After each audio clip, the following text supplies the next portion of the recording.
যে আসলতে বিটিআৰৰ চুক্তিত 2020 চনত 27 জানুৱাৰী তাৰিখৰ দিনে যে 79টা কামৰ প্ৰতিশ্ৰুতি দিয়া হৈছিল তাৰ কেৱল 24টা কামহে এতিয়ালৈকে কৰা হৈছে অৰ্থাৎ 30.37% হে কাম কৰা হৈছে আৰু বেছিভাগ কামে এতিয়ালৈকে কৰা নাই বিটিআৰৰ কাৰণে কৈছিল যে বডুফা উপেন্দ্ৰনাথ ব্ৰহ্ম চেন্ট্ৰেল ইউনিভাৰ্চিটি এট বৰমা এতিয়ালৈকে হোৱা নাই নেশ্যনেল স্পৰ্টছ ইউনিভাৰ্চিটি হোৱা নাই স্যাৰ স্পৰ্টছ অথৰিটি অফ ইণ্ডিয়াৰ আপোনাৰ চেণ্টাৰ উদালগুৰি বাক্সা আৰু চিৰাং কেৱল উদালগুৰিটো হৈছে স্যাৰ তাৰ বাহিৰে বাকীকেইটা হোৱা নাই sir institute of livelihood management Tangla সেইটো হোৱা নাই স্যাৰ 125 যিটো এমেণ্ডমেণ্ট বিল আছে তাত এইটো সংখ্যা বিটিআৰৰ কথাটো উল্লেখ নাই এইবাৰ নিশ্চয় সোমাব নেক্সট ছিজনত মই আশা কৰোঁ যে এই এমেণ্ডমেণ্টত 40টাৰ পৰা 60টা বিটিআৰৰ চিট 3 মিনিটত স্যাৰ প্ৰথম কথা হ'ল যে মই প্ৰথমতে বিটিআৰৰ পৰা হওঁ স্যাৰ আজি যিখন আমাৰ ৰাজ্যপালৰ ভাষণ হ'ল তাত শংকৰদেৱৰ নাম উল্লেখ কৰা হৈছে কামাখ্যাৰ নামো উল্লেখ কৰা হৈছে খুব ভাল কথা কিন্তু মই ভাবোঁ যে আজিৰ ৰাজ্যপালৰ ভাষণটো যিহেতু ইয়াত হৈছে আমাৰ বডুফা উপেন্দ্ৰনাথ ব্ৰহ্মৰ নামটো স্মৰণ হ'ব লাগে এইটো মোৰ পিনৰ পৰা আপোনালোকৰ প্ৰতি সদনৰ প্ৰতি মোৰ এইটো বিনম্ৰ অনুৰোধ এতিয়া আমি দেখিছোঁ যে বিটিআৰটো যদি সঁচাকৈ ভালকৈ কাৰ্যকৰী হ'ব লাগে তেতিয়াহ'লে ফাণ্ড পজিশ্যনটো বাঢ়িব লাগে এতিয়া দেখা গৈছিলে যে 2020-21 চনত যেতিয়া হাগ্ৰামা মহিলাৰ লাষ্ট আছিলে তেতিয়া বিটিআৰৰ বাজেট আছিলে 680 কোটি টকা ষ্টেট গভৰ্ণমেণ্টৰ পৰা এছঅ'পিটি যিটো 680 কোটি টকা সেইটোৰ পৰা প্ৰত্যেক বছৰে 10%কৈ যদি বাঢ়ি যাবলৈ হয় 2025-26 চনত আচলতে আজিৰ দিনটোত বিটিআৰৰ কাৰণে বাজেট হ'ব লাগিছিলে 1095 কোটি টকা কিন্তু ষ্টেট গভৰ্ণমেণ্টে এইটো কমাই 800 কোটি টকা কৰিছে গতিকে মই মুখ্যমন্ত্ৰী ডাঙৰীয়াত উপস্থিত আছে মই মুখ্যমন্ত্ৰী ডাঙৰীয়াক অনুৰোধ জনাইছোঁ যে আৰু 295 কোটি টকা বিটিআৰক দিয়াৰ ব্যৱস্থা গ্ৰহণ কৰিব লাগে ঠিক তেনেকৈ মই ভাবোঁ যে ডিমা হাছাও অট'নমাছ কাউন্সিল আৰু কাৰ্বি অট'নমাছ কাউন্সিলৰ ক্ষেত্ৰতো 10%কৈ বঢ়োৱাৰ যিটো নিয়ম সেই অনুসৰি ডিমা হাছাও অট'নমাছ কাউন্সিল আৰু আপোনাৰ কাৰ্বি অট'নমাছ কাউন্সিলকো ফাণ্ডটো এছঅ'পিডি বা ষ্টেটৰ পৰা দিয়া ফাণ্ডটো অলপ বঢ়াব লাগে এইটো দুৰ্ভাগ্যজনক কথা যে এবাৰ চেণ্ট্ৰেল গভৰ্ণমেণ্টৰ ফাণ্ডটো বিটিআৰৰ ক্ষেত্ৰত কমাই দিছে মই আশা কৰোঁ আমাৰ ষ্টেট গভৰ্ণমেণ্টে চেণ্ট্ৰেল গভৰ্ণমেণ্টক এইটো বঢ়াবৰ কাৰণে অনুৰোধ কৰিব এতিয়া মই আপোনালোকক ক'ব খুজিম যে আচলতে বিটিআৰ যিখন চুক্তি হ'ল মই 6 শিডিউল গোটেইটোলৈ যোৱাৰ আগত বিটিআৰ চুক্তিখনত সৰ্বমুঠ চৰকাৰে কৈছিলে যে 79টা আমি কাম বিটিআৰৰ কাৰণে কৰি দিম 79টা কাম কৰি দিম অলপ আগতে মই মুখ্যমন্ত্ৰী ডাঙৰীয়াৰ লগত কথা পাতিছিলোঁ তেতিয়া তেখেতে ক'লে যে অকল এটাহে কাম বাকী আছে গোটেইখিনি কৰিলোঁ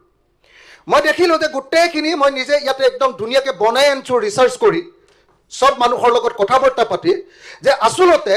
বিটিআৰৰ চুক্তিত 2020 চনত 27 জানুৱাৰী তাৰিখৰ দিনে যে 79টা কামৰ প্ৰতিশ্ৰুতি দিয়া হৈছিল তাৰ কেৱল 24টা কামহে এতিয়ালৈকে কৰা হৈছে অৰ্থাৎ 30.37% হে কাম কৰা হৈছে আৰু বেছিভাগ কামে এতিয়ালৈকে কৰা নাই মই ভাবোঁ যে অসম চুক্তিৰ নিচিনাকৈ আকৌ বিটিআৰ চুক্তি কাৰ্যকৰী কৰিব লাগে বুলি যাতে বড়ো মানুহে আন্দোলন কৰিবলগীয়া নহয় আকৌ যদি বড়ো মানুহে হাতত অস্ত্ৰ তুলিবলগীয়া নহয় তাৰ কাৰণে এবছৰৰ ভিতৰতে বিটিআৰ চুক্তি 2020 চনৰ চুক্তিৰ 100% দফাসমূহ কাৰ্যকৰী কৰাৰ ব্যৱস্থা গ্ৰহণ কৰিব লাগে এতিয়া যদি মই কওঁ এটা বা দুটা যদি উদাহৰণ দি দিওঁ মুখ্যমন্ত্ৰী ডাঙৰীয়াই নিজে গম পাব ইয়াত আছিলে অল্টাৰেশ্যন অফ এৰিয়া বিটিএডিৰ অল্টাৰেশ্যন এৰিয়াত কৈছিলে যে inclusion of villages having majority tribal population কৈছিলে যে তেনেকুৱা গাঁও আছে মই জনামতে 1100খন এতিয়ালৈকে তেনেকুৱা ট্ৰাইবেল গাঁও ইয়াত অন্তৰ্ভুক্ত কৰিছে মাত্ৰ 60খন exclusion of villages having majority non tribal population যিবিলাক নন ট্ৰাইবেল পপুলেশ্যন যাত 51তকৈ কম ট্ৰাইবেল মানুহ আছে সেইবিলাকক বিটিআৰৰ পৰা কটাৰ কথা আছিলে তাৰ এখনো গাঁও এতিয়ালৈকে কটা নাই সেইটো কটাৰ ব্যৱস্থা কৰিব লাগে তাৰপাছত বিটিএডিৰ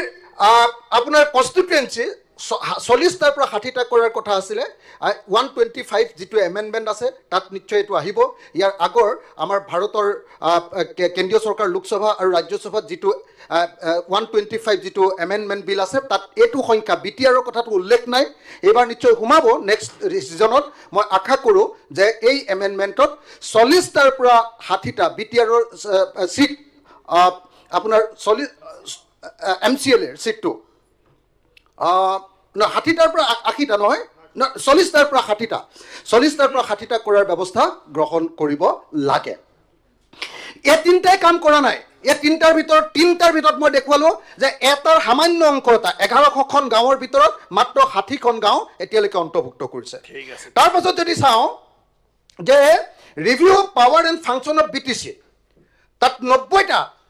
যেটো হেৰি দিয়াৰ কথা আছিলে সেইবিলাকো এতিয়ালৈকে কাৰ্যকৰী হোৱা নাই